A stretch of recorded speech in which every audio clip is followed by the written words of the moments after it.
I pledge allegiance to the flag of the United States of America and to the republic for which it stands, one nation, under God, indivisible, with liberty and justice for all.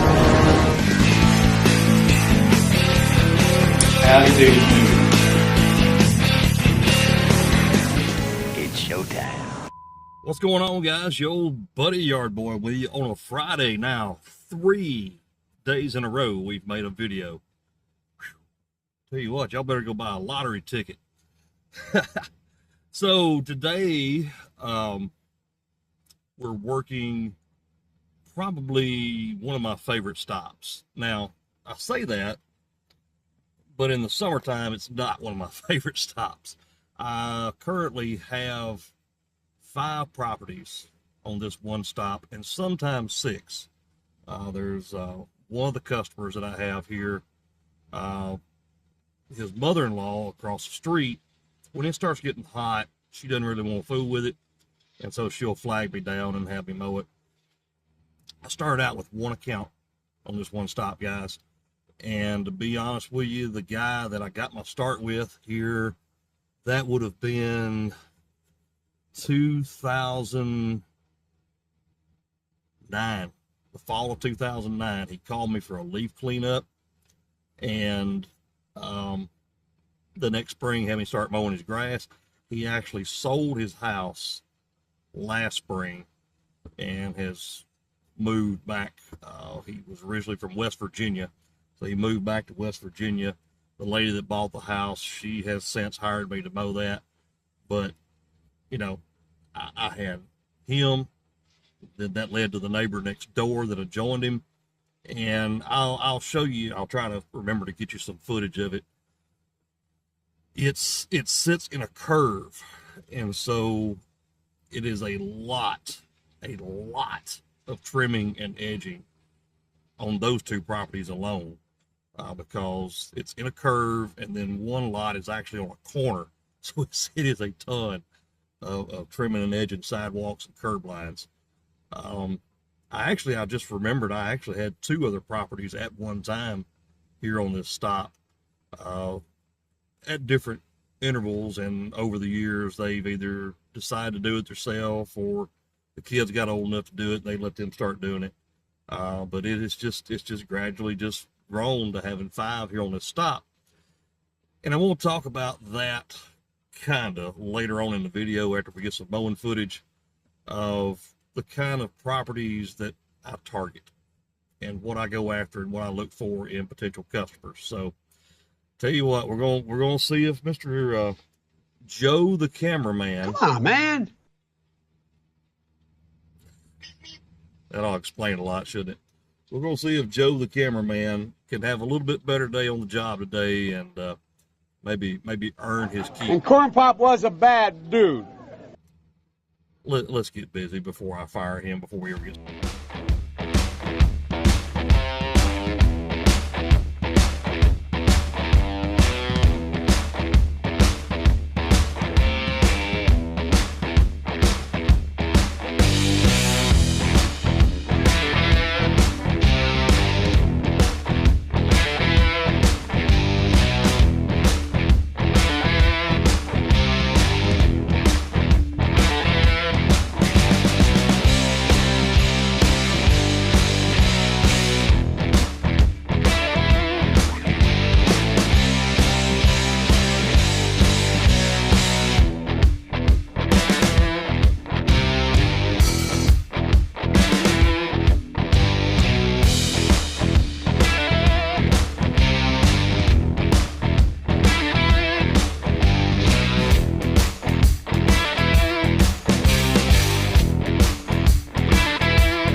Well, guys, Joe, you did a little bit better today. The lion, dog, face, pony shoulder.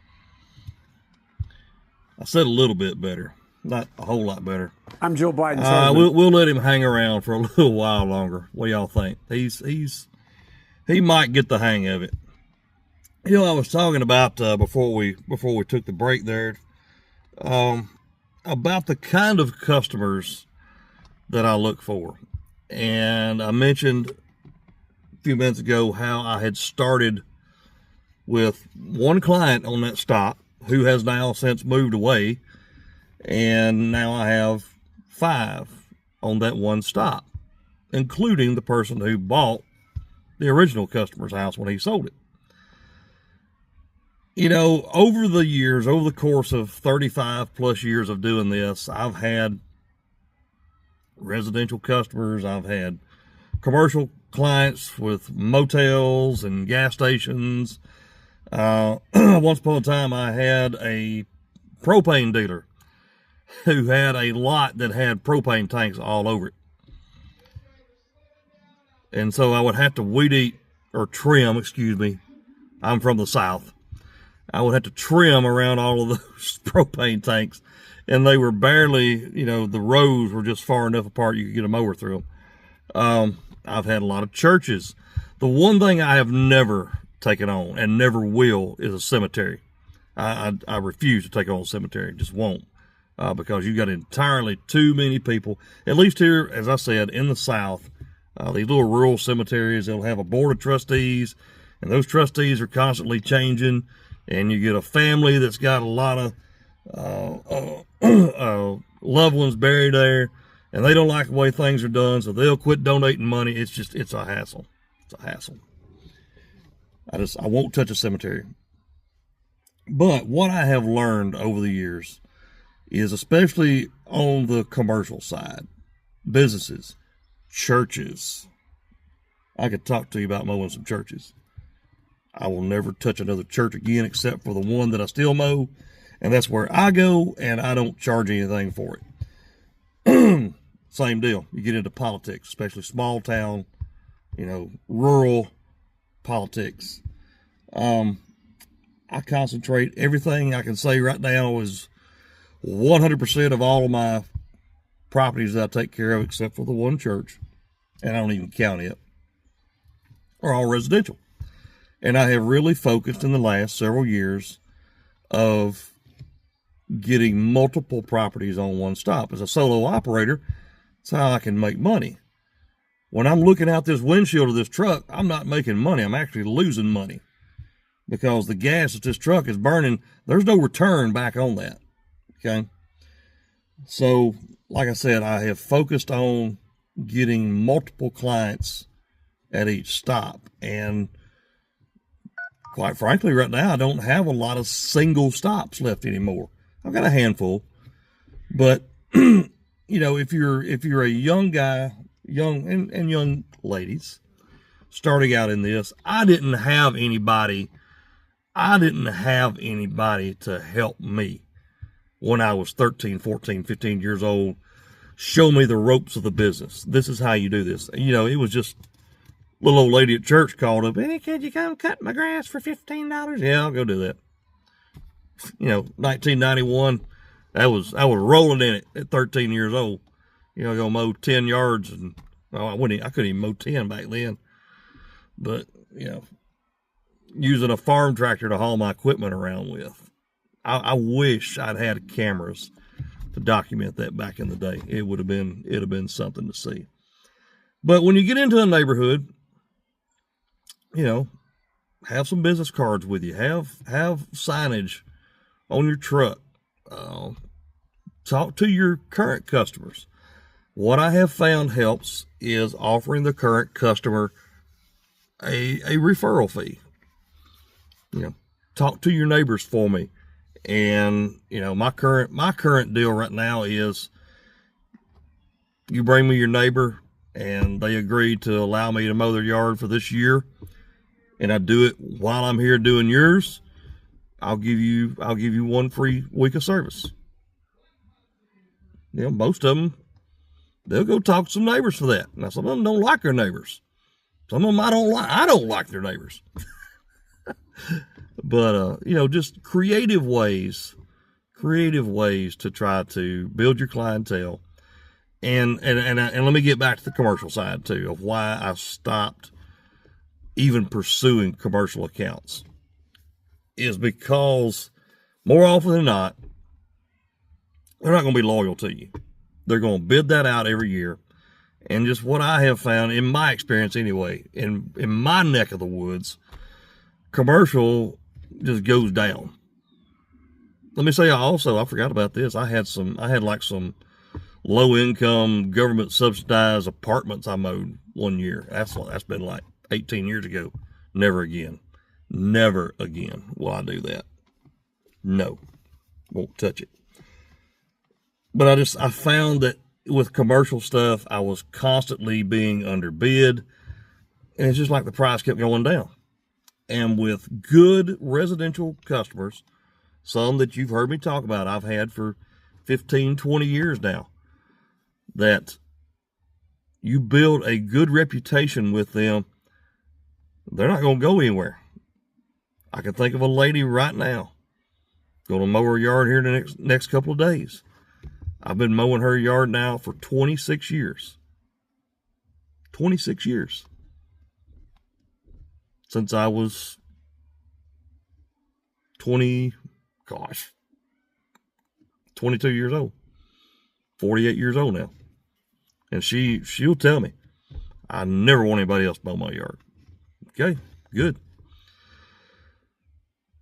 Don't go off chasing the rabbits. You heard me in a video earlier this week talking about the guy at the gas pump that wanted to know where I got my magnets at.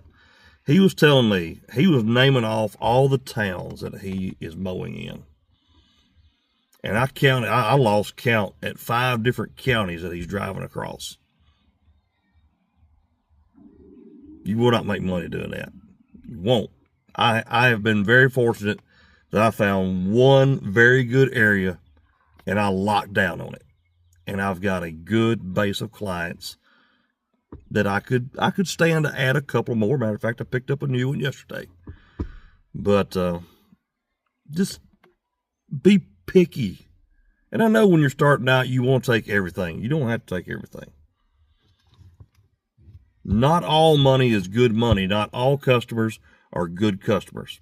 But I will say this, if you're starting out, it might be a good thing for you to have a few bad customers so that you learn what a bad customer looks like, whether they're nitpicky about stuff or they're slow paying. You learn. But anyway, unsolicited advice from your old buddy Yard Boy. If you are still here listening to me ramble on and you have not done so, leave me a big thumbs up on the video so that I know you appreciate all the effort that I put in to making these videos for you. 4 now this week in the last 5 days. And if you haven't done so, we're being recorded. Go ahead and subscribe to the channel and ring that notify bell so that you'll know when there's new content on the channel. And for all things Yard Boy, the Yard Boy universe, head over to www.theyardboy.net. And hey, y'all keep them straight out there now, you hear? Love you, mean it. I'll holler at you. Go, you know the thing. Howdy doody,